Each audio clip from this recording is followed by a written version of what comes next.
Esto es Cholusatsu.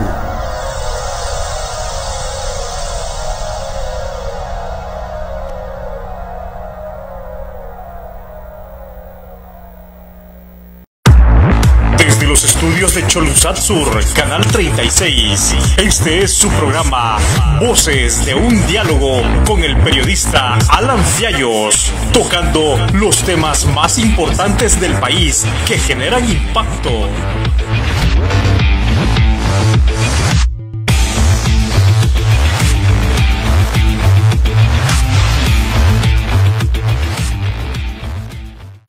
Señoras y señores, muy buenas, qué gusto saludarlos. Bienvenidos a un programa más de Voces de un Diálogo, siempre con los temas que generan impacto en el país. Estamos listos junto a un equipo de producción que encabeza el ingeniero Bastian. Oscarito Luna está encargado del máster que nos permite también salir a todo Honduras y a todo el mundo. Yo soy Alan Fiallos y bueno, bienvenidos. Tenemos hoy un programón como siempre, con opiniones, comentarios, críticas en relación a lo que está ocurriendo en el país. Y hoy hemos tenido una jornada pues agitada.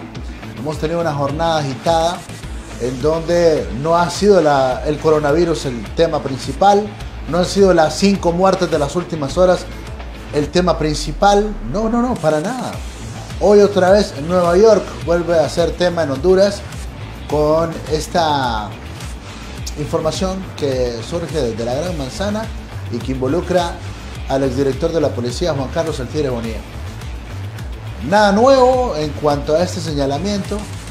Se venían manejando una serie de situaciones en torno a esta temática y va a ser el propio Juan Carlos El Tigre Bonilla quien va a tener que ir a Nueva York, quiera o no quiera, por las buenas o por las malas, a responder a los tribunales, allá a la Corte Federal de Nueva York. Esa es una cosa. Lo interesante y lo nuevo que llama la atención en este caso, en este escándalo, en esta nueva oleada de noticias que surgen desde Nueva York, son los nombres que durante esta jornada ha mencionado Juan Carlos El Tigre Bonilla. Hoy ha mencionado a Pacheco Tinoco, el ministro de Seguridad, Julián Pacheco Tinoco.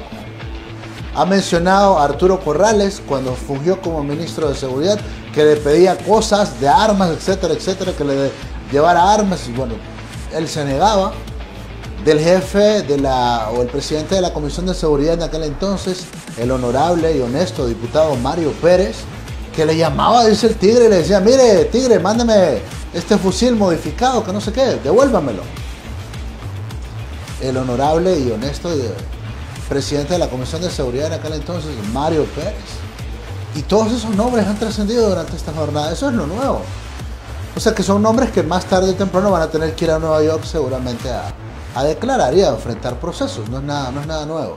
Pero esos son los temas que están marcando la agenda hoy. Y de nuevo, disculpas porque no es el coronavirus, no es cuántos contagios, no es los barrios, que yo estoy en contra a propósito de que estén estigmatizando a mis amigos de barrios y colonias, de gente luchadora, y que estén excluyendo los casos que están en las grandes residenciales de Tegucigalpa y Comayagüela, por favor. Para que vean ustedes, no es ese el tema, sino esto que tiene que ver con la Corte Federal de Nueva York. Muy bien. Para entrar en materia, me indica la producción, estamos listos ya, tenemos en comunicación a doña Arabesca Sánchez, criminóloga, analista en temas de seguridad, quien tiene también importantes consideraciones en torno al tema que hoy nos ocupa. Este tema que involucra a Juan Carlos El Tigre Bonilla y este caso que va a tener que enfrentar en Nueva York. Muchas gracias por atendernos. En efecto, Alan, la cuestión es que esta denuncia que surgió el día de hoy, recuerden que se desprende del caso que se está judicializando al señor Hernández Alvarado. Este no es un caso de investigación de los cuerpos o ninguna agencia hondureña, ¿verdad? Son a través de todas las evidencias que surgieron en ese juicio en Nueva York que se ha desprendido el nombre de este oficial. Pero es eso, es una acusación en este momento. Eso quiere decir que él tendrá la oportunidad de presentarse y ir a hacer su defensa y presentar sus pruebas en descargo si las tiene. La cuestión es que para que la agencia antidroga y la Fiscalía neoyorquina haya judicializado este caso, es porque se estima que tienen un paquete de evidencias lo suficientemente sólido como para judicializar el caso. Entonces, el nombre de esta persona, al parecer, figuraba a modo de clave en los documentos que se hicieron públicos a partir del caso Hernández Alvarado. Así que le corresponderá a Bonilla Valladares presentarse para su defensa o bien esperar a que se inicie un proceso de extradición. En cualquiera de las dos vías es la que responderá ante la Fiscalía. Ahora, cuando ocurren este tipo de cosas, ya la figura como tal, ya el señor Bonilla pasa a segundo plano. Ya el señor Bonilla hoy nos ha dado nuevos nombres. Arturo Corrales, el diputado Mario Pérez y otros. Porque eso es lo interesante de este tipo de casos. Ya no es él, porque él ya está siendo procesado y él se va a tener que presentar, quiera o no quiera, pero ya tenemos nuevos nombres. Mire, hablando seriamente de lo que va a ser un proceso allá, él tendrá que presentarse allá, porque es allá donde se está iniciando el proceso de judicialización, no es aquí. Que empiece a dar los nombres aquí por la prensa, eso es pataleo de gallina ciega, ¿verdad? Aquí eso es una especie de presión para los políticos hondureños, sí. Pero no son los políticos hondureños los que lo han denunciado, es la Fiscalía del Estado de Nueva York en la zona de Manhattan. Entonces, es allá donde legalmente y judicialmente él debe presentarse con su abogado para iniciar su proceso de la defensa. Aquí de nada le sirve que esté dando ese montón de declaraciones y nombres y los que son políticos han sido ministros o diputados, si estos, en todo caso por él, que me imagino que en ese sentido van las presiones, es sobre la determinación de si el Estado de Honduras va a autorizar una extradición si se llega a dar. Pero él puede en este momento perfectamente presentarse como lo hicieron los otros 6 policías que fueron llevados a corte ahí mismo en Nueva York. Él puede presentarse personalmente y voluntariamente y presentar su defensa como a él mejor le parezca, pues es su derecho. Mientras que la Fiscalía y la Agencia Antidroga han elaborado ya un paquete de evidencias que le dieron soporte a esa denuncia. Pero mientras tanto, lo que él diga o deja de decir aquí en Honduras, pues no hace más que presión en el ámbito político. Ahora, en esa línea, de nuevo también el hecho de que estas informaciones trasciendan y se deduzcan las responsabilidades fuera del país, de nuevo la pregunta, ¿qué pasa con el Ministerio Público? ¿Qué pasa con las unidades al interno de los cuerpos de seguridad? Hay una interventora, hay una nueva institución como la DIDAPOL, y cuando les preguntan hoy, no saben, era cuando no estaban ellos, cuando no existían ellos, pero él es un funcionario del Estado, pues él es un policía formado por el Estado de Honduras. Hoy todo el mundo desconoce lo que señala la Fiscalía de Nueva York. Y mire, como hasta este momento es una acusación, eso no quiere decir que ha sido sentenciado, ¿verdad? No ha sido todavía culpable penalmente, ha sido acusado, aclaremos eso. Sí. Pero la misma pregunta podríamos hacernos por qué no se ha ido CC3, CC4, CC5, 6.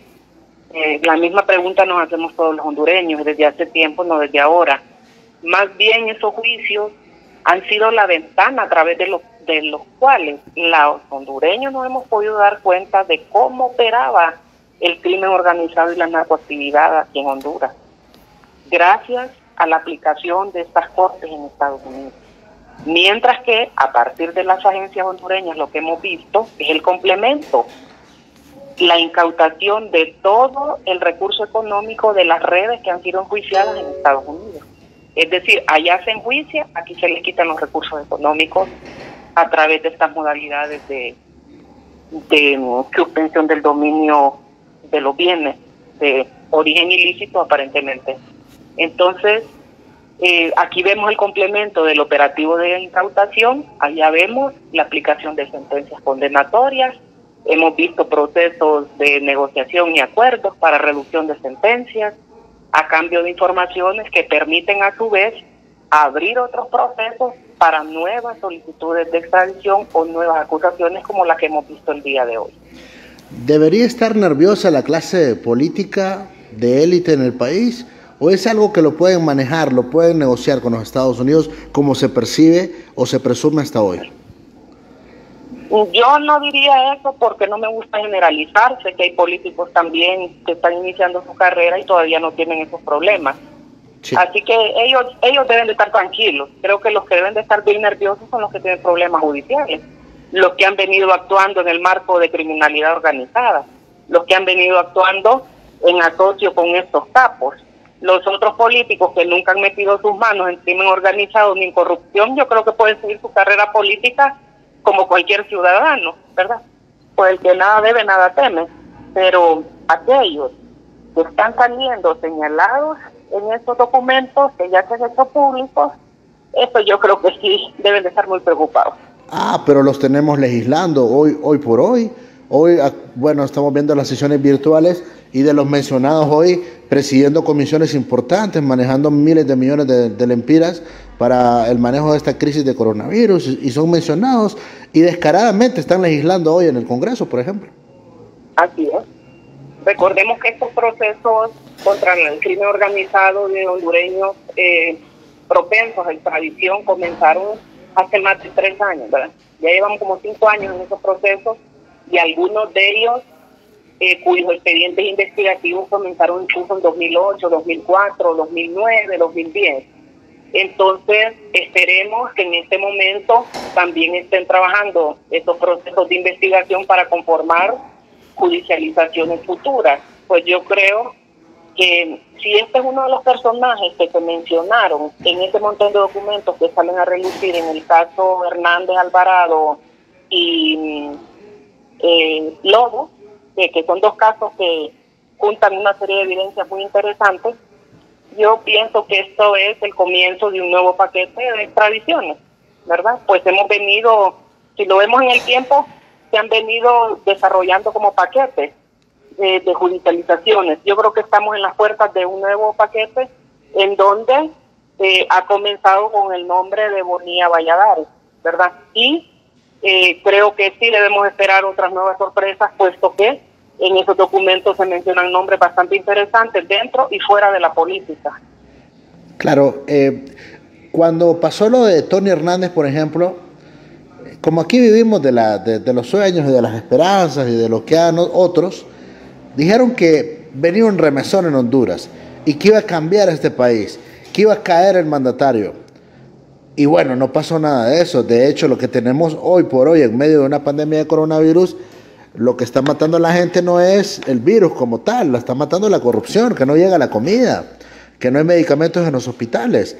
Pero cada vez que ocurren este tipo de escándalos, hay quienes, o muchos, pocos o muchos, que creen que va a venir un remesón en Honduras que va a generar cambio. ¿Usted cree que a eso debemos atenernos? No, la cuestión es que estos procesos llevan mucho tiempo porque son investigaciones complejas y las agencias nuestras no estaban preparadas para investigaciones tan complicadas, por ejemplo, como lo es el delito financiero, pues toda esta red de criminalidad organizada terminan haciendo lavado financiero. Y lavando tantas veces el dinero que es bien difícil seguir el tracto sucesorio de ese dinero luego. Por otro lado, ¿cómo han salido a relucir estos casos? Porque los extraditados de otros países como Colombia, Venezuela, Perú, Guatemala, Panamá, Costa Rica, México, han dado declaraciones sobre asocios con hondureños. Y ahí es donde también han salido a relucir los nombres de hondureños que han andado en vueltas de criminalidad organizada. Esta información, a su vez, inyecta a las agencias de investigación norteamericanas como hondureñas y, a su vez, de acuerdo a los recursos que estas tienen, comienzan los procesos de investigación. Los más complejos, los casos más complejos son los que se llevan más años en observancia, en vigilancia, en investigación, y esto es más difícil que los lleven a judicializar. Ahora, los casos más simples, los que generan, por ejemplo, acuerdos a cambio de reducción de penas, intercambios de información, estos son los casos que se van por la vía más rápida y generan información y autoconfesiones que le ahorran muchísimo tiempo y esfuerzo de investigación a las agencias. Ahí es donde es mucho más fácil judicializar. Entonces yo creo que para analizar estos casos, Alan, no debemos hacerlo así a la ligera, sino que tomar en consideración todas esas variables, porque analizarlo desde un escritorio es bien fácil. La cuestión es cuando tomamos en cuenta todos los obstáculos que las agencias investigativas encuentran en el plano operativo de la investigación. Cómo estas redes aprendieron a partir de redes de testaferros a cuidarse las espaldas unos con otros, a destruir evidencias, a ocultar evidencias. Entonces, son tan complejos estos casos que yo creo que hay que tener también, primero, no perder la esperanza, la fe y la confianza en las agencias que lo han venido haciendo desde hace en estos últimos años, sobre todo agencias externas que nos han ayudado muchísimo como país, y luego agencias que, a pesar de que son pequeñas y de reciente apertura aquí en Honduras, también están haciendo su parte. Una de ellas, por ejemplo, ha sido la OFECIC. Hemos visto cosas muy interesantes ahí. Hemos visto cosas interesantes en la Fuerza Nacional Anti-Extorsión, Antipandilla. Entonces, hay que darle todavía el voto de confianza a esas pequeñas agencias que, a pesar de ser pequeñas, terminan documentando casos de manera tan interesante que, cuando no se pueden judicializar en Honduras, hacen hasta lo imposible porque otras cortes externas sí lo hagan. Exhibe una vez más este tipo de casos a la institucionalidad del país. ¿Cómo deberían de reaccionar? ¿Qué deberían de decir? Ha pasado todo este tiempo y no han dicho nada, no han emitido un comunicado. De hecho, en Honduras el señor Bonilla es honrado, es honesto, no podemos decir lo contrario. Yo, de Juan Carlos, sé que en el país él ha tenido unas denuncias vinculadas a violación de derechos humanos que pasó desde hace tiempo, y sé también que algunos tribunales en Honduras les dieron sus cartas de libertad en algunos casos, o disolviendo cualquier señalamiento que tuviera. Entiendo que cuando él fue nombrado director de la policía, pasó por los procesos de pruebas de confianza, entre ellas polígrafo y unos interrogatorios que la comisión que lo examinó tuvo que haber preguntado sobre vinculaciones con elementos de criminalidad organizada. No voy a hacer señalamientos directos hacia él, porque en este momento lo que él tiene son cargos que él debe de llevar en su descargo con una defensa. Y él tiene sus derechos humanos y sus derechos penales procesales también para defenderse. Pero me parece que es interesante ver que a través del tiempo, desde las últimas 2 décadas, cada vez que él tuvo algún proceso en Honduras, él tuvo también algún documento que lo bien libró, con sentencias absolutorias o con disipación de cargos. Amén de aquellos cargos de derechos humanos que constan en archivos de organizaciones defensoras de derechos humanos del país. Pero también lo hemos visto a veces presentando denuncias en calidad de víctima con el mismo CONADE. Entonces, ha sido un oficial que, teniendo mayor formación militar policial, lo hemos visto ejerciendo los mayores cargos dentro de la institución policial, y casi siempre vinculado a operaciones de antinarcóticos, operaciones contra criminalidad organizada. Entonces, ahora lo que estamos viendo en esos cargos, y me parece a mí el más delicado, es que se le está señalando de compartir información muy sensible a la cual él tenía acceso a partir de su cargo con estructuras de narcoactividad, sobre todo en el caso Hernández Alvarado. Pero ese cargo, él tendrá que ver cómo lo disipa en juicio, si él tiene evidencias de descargo, porque ese es su derecho. Y si no es así, pues me imagino que la Fiscalía por algo está colocando ese cargo ahí dentro de la acusación. Le agradezco mucho por este tiempo, doña Arabesca. Bueno, amigo, muchas gracias.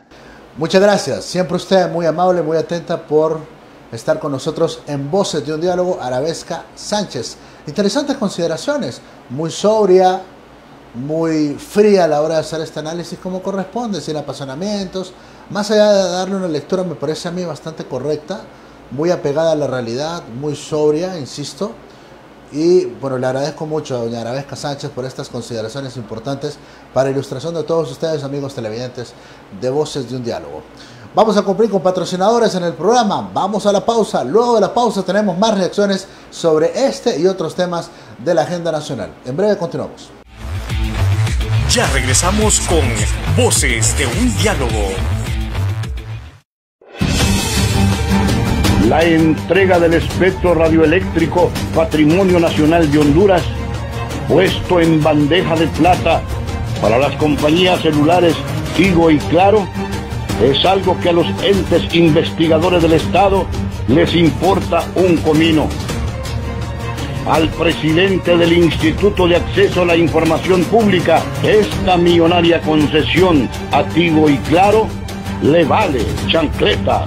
Este informe ahorita solo contempla sobre datos de instituciones descentralizadas, centralizadas y alcaldía municipal. Estas concesiones para Tigo y Claro representan miles y miles de millones de dólares y a Transparencia Internacional también le pela. Honestamente, en medio de todo esto, yo no he tenido tiempo de ver estos detalles. Las millonarias concesiones a Tigo y Claro también les importan un bledo al Tribunal Superior de Cuentas. En época de emergencia, la ley, si gusta páseme la ley por favor, Ronnie, la ley establece que se suspenden los procedimientos de licitación. El movidón en la entrega de concesiones a las telefónicas Tigo y Claro no les importan a las autoridades que investigan corrupción en Honduras.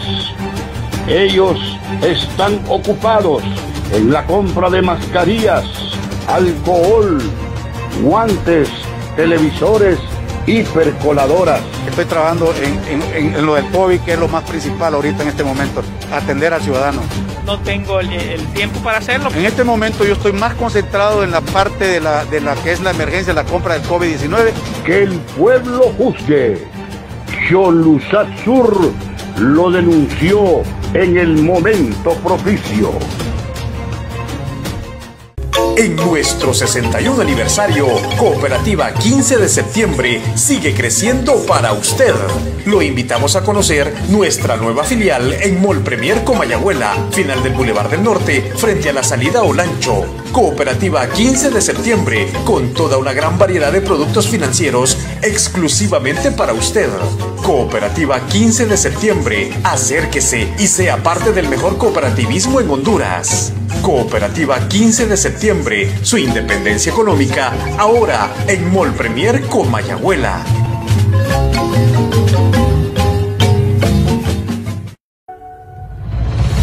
Hoy aprobamos algo trascendental que se merecen todos los héroes y heroínas que están en primera línea contra el virus, salvando nuestras vidas. Se merecen seguridad y estabilidad laboral, se merecen eso y mucho más. En el Pleno del Congreso Nacional, todos los diputados y diputadas, por mayoría, votamos a favor de esta iniciativa que presenté recientemente en el seno de este poder del Estado. En nombre de todos y de todo el pueblo hondureño, gracias. Gracias de todo corazón.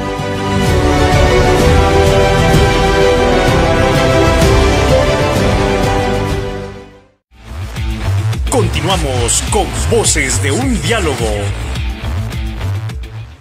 Muchas gracias por continuar con nosotros en Voces de un Diálogo. Continuamos con más reacciones, más opiniones, más críticas, más análisis en Voces de un Diálogo en relación a lo que ocurre en el país. Wilfredo Méndez ha venido fungiendo como un defensor de los derechos humanos, ahora incursionando en la política como precandidato a la presidencia en el Partido Libertad y Refundación. Wilfredo, muchas gracias por estar en línea con nosotros, estar en comunicación con Voces de un Diálogo para darnos sus consideraciones en torno a estos temas que generan impacto en el país. Mucho gusto saludarlo. Me alegra saludarlo, don Alan, y a toda la audiencia de Canal 36. En efecto, el proceso que ustedes han llevado de seguimiento, de investigación periodística alrededor del uso de los recursos del Estado en razón de la pandemia, en razón de esta crisis sanitaria, no solo nacional, sino mundial, pues lo más triste también que acompaña a esta tragedia hondureña es el comportamiento de los funcionarios del Estado, que en un proceso largo de tiempo fueron practicando la corrupción como un hábito. Y en ese caso entonces también se van deshumanizando y no importa si es una tragedia como la que estamos enfrentando de gravedad absoluta, también ellos nadan con mucha facilidad en el mar de la corrupción. Y además, don Alan, el problema es que ese proceso de deshumanización no les bastó, porque ellos, a pesar de estar vinculados a estructuras criminales de narcotráfico, de tráfico de armas y otros elementos, pues desafortunadamente no les bastó ese dinero, sino que tenían que vaciar las arcas del Estado. Y han continuado con esa práctica. Para esto, don Alan, crearon varias condiciones. Una tiene que ver con el sistema de justicia que les proporciona impunidad, y el otro tiene que ver con el entrenamiento de los órganos contralores del Estado para evitar que haya un proceso de auditoría a priori o a posteriori que determine la responsabilidad penal que estos tienen. En ese infortunio, entonces, el pueblo hondureño se encuentra sumido en la pobreza, en la calamidad doméstica, en el hambre, y además enfrentando esta pandemia. Bueno, en medio de esta situación y este panorama oscuro para el país, no solo por la pandemia, sino también por la corrupción, hubo un decreto aprobado en el Congreso Nacional de la República para mitigar el impacto que está generando el coronavirus en Honduras, una serie de medidas económicas, de medidas fiscales, pero en medio de ese decreto descubrimos que habían 3 artículos por lo menos que facultan a la CONATEL para que pueda renovar el permiso de operación a Tigo y Claro, y que no solo eso, sino que puedan explotar a su diestra el espectro radioeléctrico sin pagarle $1 a este pobre pueblo. ¿Qué opinión le merece?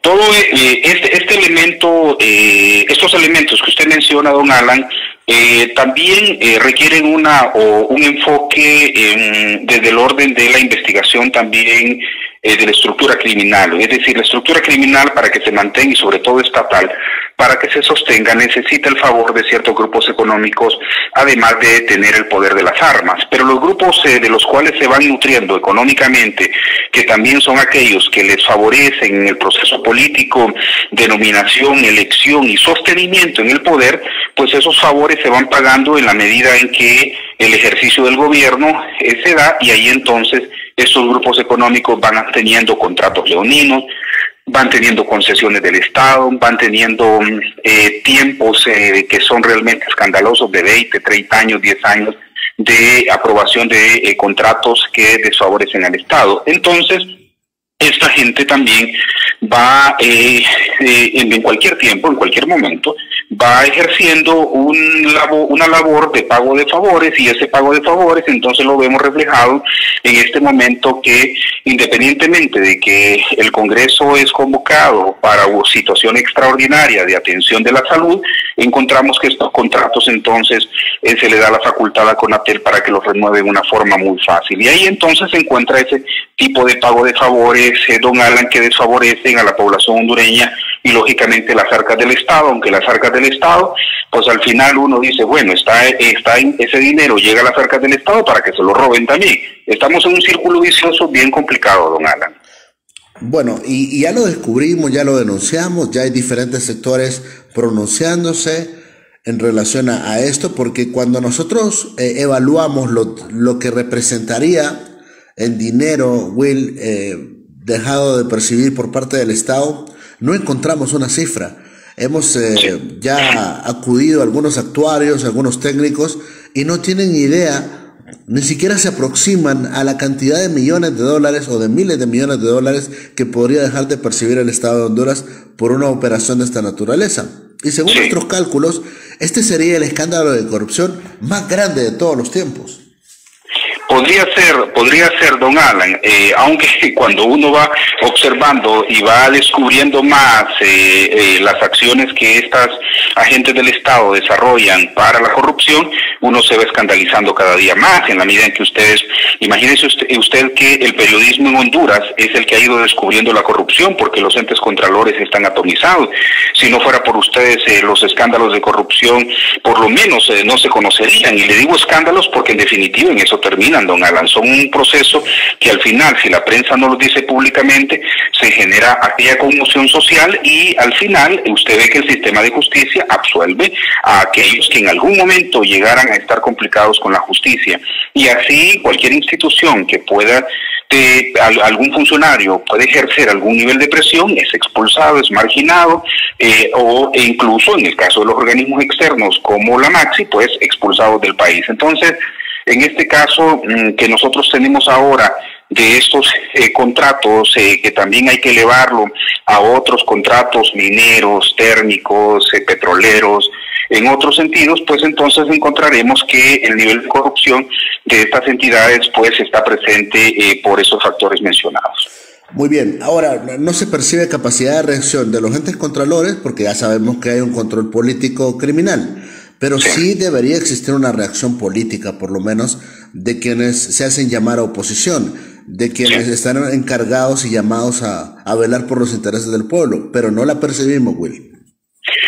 Un elemento importantísimo, don Alan, es no perder de perspectiva que una dictadura, cuando se instala, o un grupo político opresor, establece un calendario de tiempos de control, de manipulación e incluso de control absoluto de una sociedad en sus distintas manifestaciones para evitar que estos pues sean un problema en el desarrollo de sus acciones criminales o corruptas. Esta dictadura no cambia ese formato, donde hay que dividir a la oposición política, donde hay que dividir a la oposición social, donde hay que mermar todo el movimiento popular, el movimiento gremial. En eso nos encontramos. Sin embargo, a pesar de esas circunstancias, nosotros nos encontramos en un país que ha cambiado muchísimo en los últimos 10 años. Encontramos un movimiento social que pudo ejercer una reforma política sustancial en el país, de forma tal que el control o el balance de poderes es distinto a hace 10 años.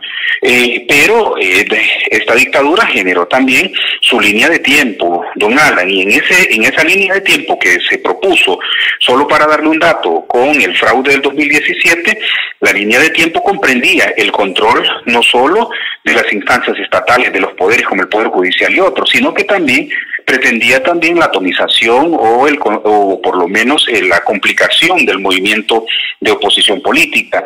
Y ahí encontramos ese factor con un elemento adicional, que es el tema de la pandemia. Con la pandemia, este gobierno entonces se encuentra con una de las suertes macabras más grandes que le favorecen para poder afianzar su control del Estado. Y a eso agréguele usted también entonces que están en perspectiva para el 2021. Aquí no estamos hablando solo del control en este momento absoluto que tienen ellos de los medios en este momento que ellos controlan, sino que también tienen confinados a la mayoría de la población, a la población, y solo con las excepciones que ya conocemos, y ese panorama es muy favorable. En ese marco tiene que moverse la oposición política, en ese marco tiene que establecerse las estrategias durante la pandemia y lo que va a durar este proceso de ir de regreso a alguna dinámica social que va a ser distinta. Muy bien, tengo un par de preguntas puntuales para aprovechar esta comunicación con usted, Will. Primero, evidentemente este tema de Juan Carlos Bonilla ha generado revuelo hoy. Yo creo que él ya está siendo requerido por una fiscalía en los Estados Unidos. Acá la gran pregunta es, ¿ya no hay más criminalidad a lo interno de la policía? ¿La actual cúpula ya no manda a matar a nadie? ¿Ya no mandan a resguardar cargamentos, etcétera, etcétera? ¿Cómo lo ven? No, don Alan, cuando pasa un proceso de descubrimiento, hay un procesamiento de élites políticas, económicas, milicianas, vinculados al crimen organizado, en particular al narcotráfico. Lo que sucede en algunas sociedades como las nuestras, que han tenido un largo tiempo de control de estas estructuras criminales, es que hay un proceso de recomposición. Por lo tanto, al elemento que usted plantea de si ya estamos desapareciendo esas estructuras criminales o esas ejecuciones no se desarrollan o el tráfico de drogas y armas no se da, no está siendo así, no se controla, sino que lo que hay es un cambio de líderes, lo que hay es un cambio de estrategia de parte de esta estructura criminal que sigue operando en el estado de Honduras y que por lo tanto es una cuestión de supervivencia, el control completo del Estado y además el tema de sumisión de la sociedad. Finalmente, ya se especula o se maneja la posibilidad de suspender elecciones primarias e internas para el marzo del 2021, lo que estaría obligando a los partidos a definir quiénes van a ser sus cuadros para ir a la elección general en una asamblea. ¿Usted está de acuerdo con eso? No, don Alan, no estoy de acuerdo por una sencilla razón. Es la democracia el único mecanismo para sacar esta dictadura. Urge más bien adelantar las elecciones, lejos de cancelar las elecciones, porque lo que hay que sacar es este hombre del poder. Y eso lo hace el pueblo a través de las urnas, ¿verdad?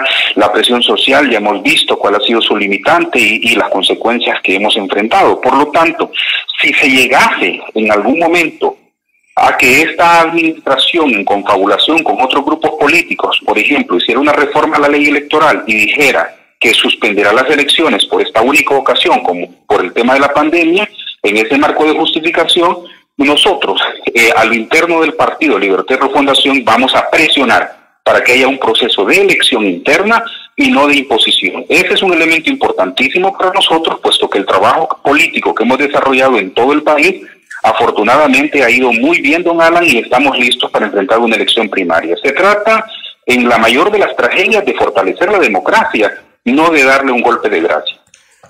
Will, muchas gracias por atender esta comunicación. Un honor para mí también, don Alan, siempre comunicarme con usted y con toda la audiencia de Canal 36. Saludos. Muy bien, muchas gracias. Wilfredo Méndez, precandidato presidencial por el Partido Libertad y Refundación, que dicho sea de paso, va a elecciones internas y se va a pronunciar en contra de que haya una imposición en libre. Para el caso, esto en materia política, evidentemente ha desarrollado este tema que tiene que ver con el Tigre Bonilla, con el movidón de Tigo y Claro. Son consideraciones importantes, muy serias y muy respetables de Wilfredo Méndez, que ha estado en comunicación con nosotros en la línea a través de Voces de un Diálogo. Cumplimos con patrocinadores, importantes mensajes, importantes anuncios para ustedes, amigos televidentes. En breve continuamos con más. Ya regresamos con Voces de un Diálogo. La entrega del espectro radioeléctrico Patrimonio Nacional de Honduras, puesto en bandeja de plata para las compañías celulares Tigo y Claro, es algo que a los entes investigadores del Estado les importa un comino. Al presidente del Instituto de Acceso a la Información Pública, esta millonaria concesión a Tigo y Claro le vale chancleta. Este informe ahorita solo contempla sobre datos de instituciones descentralizadas, centralizadas y alcaldía municipal. Estas concesiones para Tigo y Claro representan miles y miles de millones de dólares y a Transparencia Internacional también le pela. Honestamente, en medio de todo esto, yo no he tenido tiempo de ver estos detalles. Las millonarias concesiones a Tigo y Claro también les importan un bledo al Tribunal Superior de Cuentas. En época de emergencia, la ley, si gusta páseme la ley por favor, Ronnie, la ley establece que se suspenden los procedimientos de licitación. El movidón en la entrega de concesiones a las telefónicas Tigo y Claro no les importan a las autoridades que investigan corrupción en Honduras. Ellos están ocupados en la compra de mascarillas, alcohol, guantes, televisores y percoladoras. Estoy trabajando en lo del COVID, que es lo más principal ahorita en este momento, atender al ciudadano. No tengo el tiempo para hacerlo. En este momento yo estoy más concentrado en la parte de la que es la emergencia, la compra del COVID-19. Que el pueblo juzgue. Xholusat Sur lo denunció en el momento propicio. La crisis del coronavirus está afectando a todas las empresas a nivel mundial. Honduras no es la excepción. Las grandes corporaciones sobrevivirán por sus recursos, pero ¿y las pequeñas y medianas empresas? ¿Podrán seguir con su actividad? ¿Qué medidas se pueden poner en marcha para evitar pérdidas irreparables? ¿Con qué recursos se puede contar para hacer frente a una crisis como esta? En Cooperativa Chorotega nos mantenemos en la búsqueda de alternativas y estrategias que ayuden a mitigar el impacto social y económico, cumpliendo con el principio de solidaridad, porque en esta difícil situación aflora el espíritu cooperativista, donde priva el bien común de mi comunidad. Cuando un grupo de personas se unen, pueden hacerle frente a sus necesidades y aspiraciones. Es por eso que en Cooperativa Chorotega tienes una mano para seguir adelante. Hoy aprobamos algo trascendental que se merecen todos los héroes y heroínas que están en primera línea contra el virus, salvando nuestras vidas. Se merecen seguridad y estabilidad laboral. Se merecen eso y mucho más.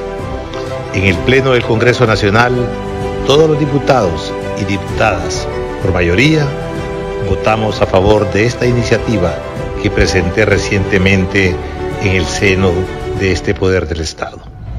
En nombre de todos y de todo el pueblo hondureño, gracias. Gracias de todo corazón.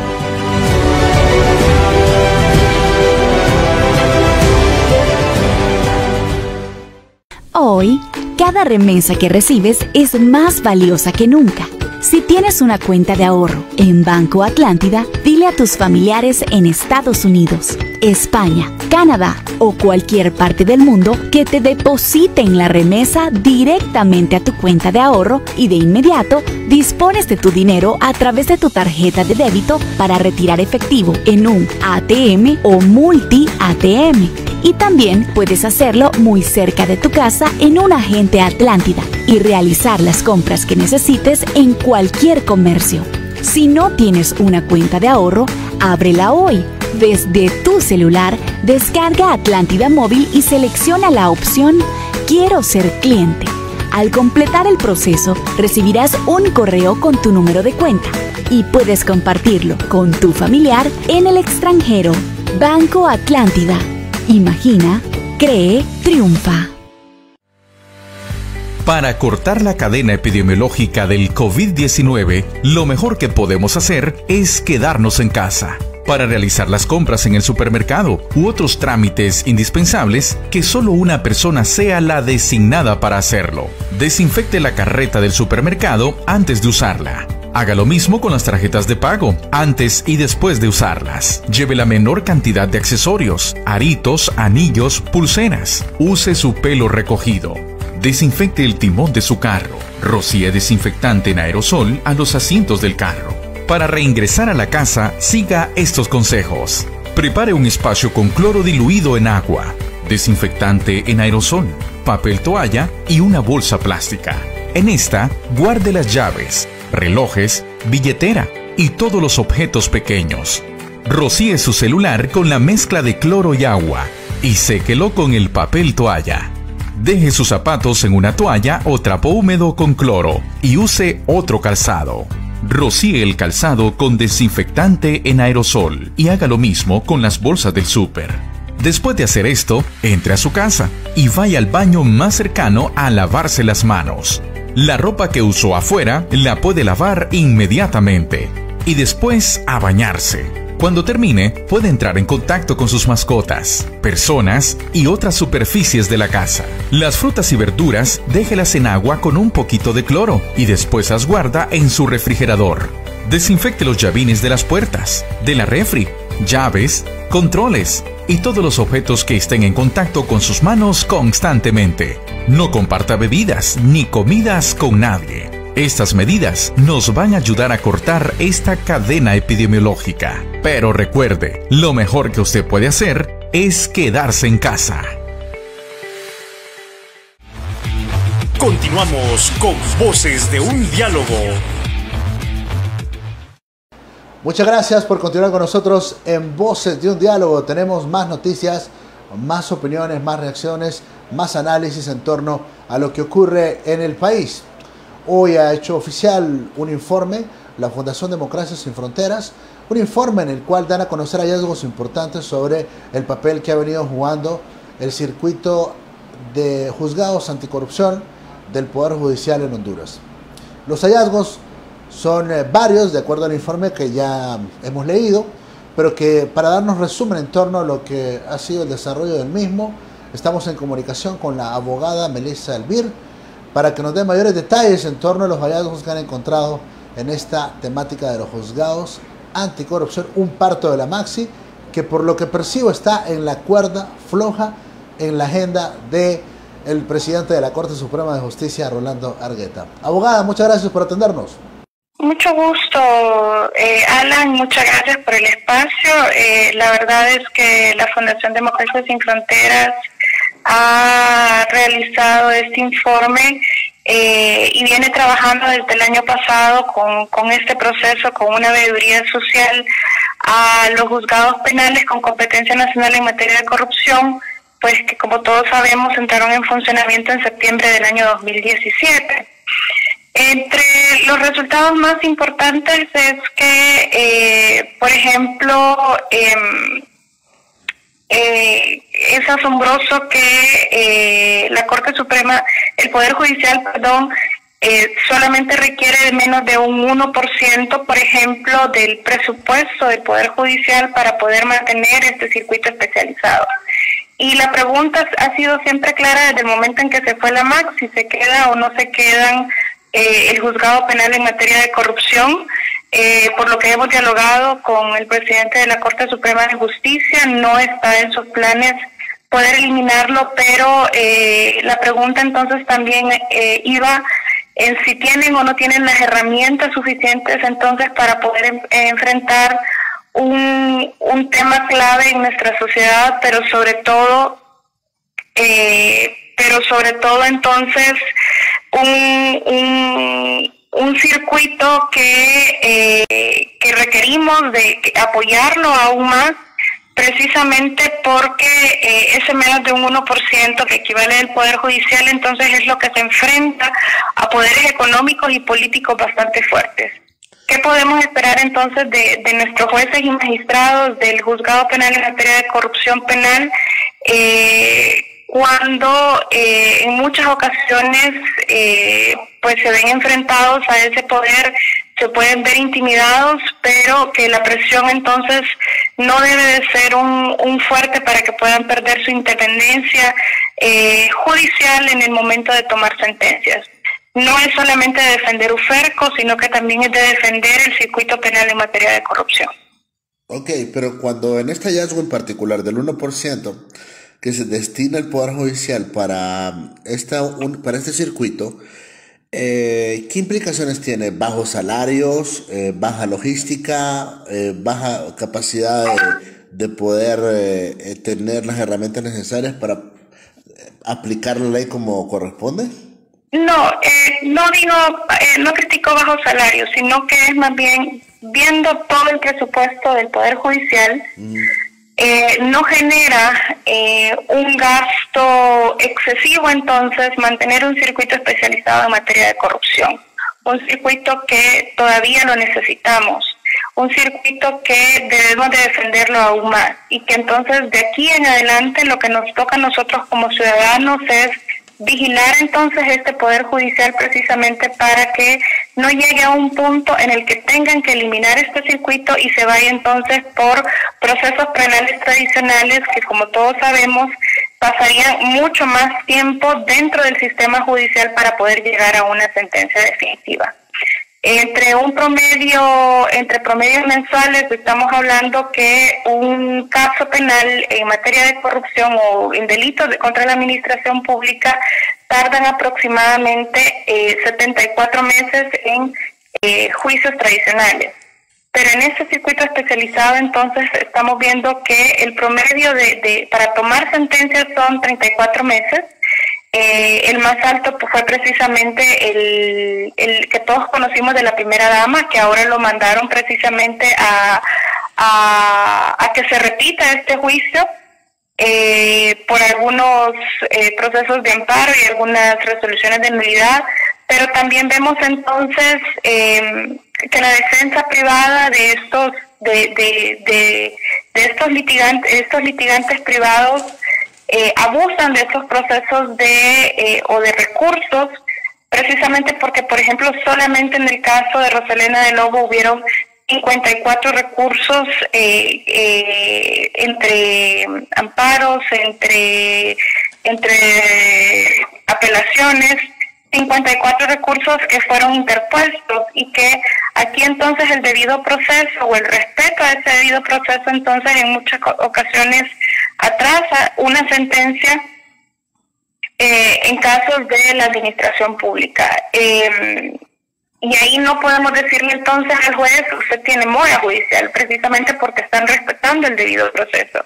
Pero sí entonces podemos empezar a trabajar con litigantes y con los jueces precisamente para que los recursos que ya no se admitan solamente por emitirse y por respetarles el debido proceso a los jueces penales, a los jueces privados, por precisamente por ese poder económico y ese poder político que tienen detrás y que los están respaldando, sino que el abuso de ese poder entonces también genera hasta cierto punto una defensa a la impunidad que tienen entonces estos delitos en materia de corrupción.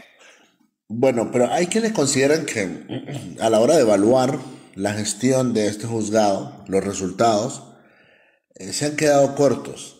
Porque usted mencionaba el caso más emblemático que ellos han podido conocer, que es el tema de la ex primera dama, doña Rosalena Bonilla del Lobo, pero incluso el trato que se tuvo para con ella no se tuvo con otras personas que se les acusaba de cosas muy graves, como a los ex miembros del Consejo de la Judicatura, que se están defendiendo en libertad. Y así sucesivamente han llegado otros escándalos que la Maxi tituló, por ejemplo, corrupción sobre ruedas, que ahí está esta gente defendiéndose en libertad.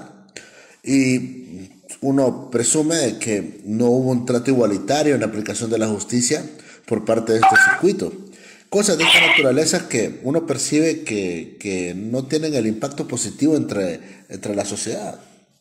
En efecto, Alan, hay cosas que se ven a la luz pública, hay otras que, por ejemplo, entre las entrevistas que se realizaron a los jueces y magistrados del circuito penal en materia de corrupción, pudimos profundizar, pero que son más cuestiones logísticas, cosas que se escaparon de sus manos precisamente en ese proceso, también en ese caso emblemático, y otros casos que de repente no se le ha dado la importancia que conlleva, pero que errores humanos existen, que han sido nuevos, han estado solos, entre dejarlos con la independencia y mantenerlos apoyados desde el mismo Poder Judicial ha sido un proceso bastante difícil de acoplarse, pero esta experiencia entonces es lo que vamos a ir generando, no solamente un tema de que los jueces se empoderen aún más y puedan sentir menos presiones cada vez que les lleva a un nuevo caso para poder mejorar entonces en estos procesos. Las lecciones aprendidas, aprender de los errores es parte de todo proceso humano. Los jueces siguen siendo humanos y al final el trabajo del juez y sobre todo de jueces de letras que toman decisiones solos sigue siendo un trabajo que no siempre va a quedar bien con todas las partes. Ok, cerrando, abogada, algunas de las recomendaciones que ustedes han planteado en el informe de hoy y la conclusión categórica es que debe continuar este circuito. En efecto, dentro de esas conclusiones que nosotros damos es precisamente que el circuito debe de continuar, que hay que mejorar el tema de los altos funcionarios, es decir, no podemos seguir con juzgados naturales o jueces naturales para casos de altos funcionarios, sino que la independencia y el proceso de selección que siguieron dentro de este juzgado da mayor credibilidad entonces para que lleguen altos funcionarios hasta este circuito en materia de corrupción. que debe de garantizarse la integridad de los jueces y los magistrados, y el apego de sus resoluciones al derecho es un tema fundamental, y por eso, por ejemplo, es que el CNA ha estado debatiendo tanto el nuevo código, y que lo ha llamado el Código de la Impunidad, y en esta parte estamos de acuerdo en que los delitos en tema de administración pública han bajado, y que en muchas ocasiones ya no requiere cárcel, sino que solamente una inhabilitación especial. Eso es parte de ese estudio, también poder comparar el nuevo Código Penal con el catálogo de delitos que actualmente están llevando los jueces y magistrados, que es necesario contribuir para el desarrollo de capacidades, el desarrollo de conocimientos de esos jueces, y ampliar las competencias precisamente de esos altos funcionarios a casos de enriquecimiento ilícito, por ejemplo, o a casos de corrupción simple, porque a pesar de que solo es un 1%, pues su labor judicial en este momento todavía podría ser, sería más factible que llevaran también esa corrupción simple y no solamente redes de corrupción. Entre otras conclusiones es que tenemos que continuar y fortalecer la institucionalidad de las estructuras acusatorias y jurisdiccionales que surgieron por esta iniciativa de la MAXI. Y aquí es un tema también que se hizo unas encuestas a periodistas que llevan la fuente judicial, y que entonces tenemos que trabajar también con los medios de comunicación con una visión ética integral sobre la justicia, y no que de repente entonces solamente se lleven las noticias de lo que el litigante privado dice o de esa fuente judicial. Es decir, ver de qué forma se hacen algún periodismo de profundidad que puedan comprender las sentencias, para que también entonces puedan dar el punto de vista del juez, no solamente de la parte privada, ni tampoco solamente la parte oficial desde las esferas políticas del Poder Judicial. Desarrollar mecanismos de observación ciudadana, y un punto clave en todo es que debemos empezar a trabajar de una forma conjunta para crear un consejo de la judicatura y una carrera judicial que sigue estando pendiente dentro del Poder Judicial. El mal sabor de boca del Consejo de la Judicatura no puede ser una excusa para todos nosotros como hondureños, para entonces olvidarnos del Consejo de la Judicatura, precisamente para poder contrarrestar el poder entonces que pesa en el presidente de la Corte Suprema de Justicia, y que él entonces pueda dedicarse precisamente a casos judiciales y no la mayor o lo que requieren temas administrativos del Poder Judicial. Muchas gracias, abogada, por atender esta comunicación con el programa. Muchísimas gracias a usted, Alan.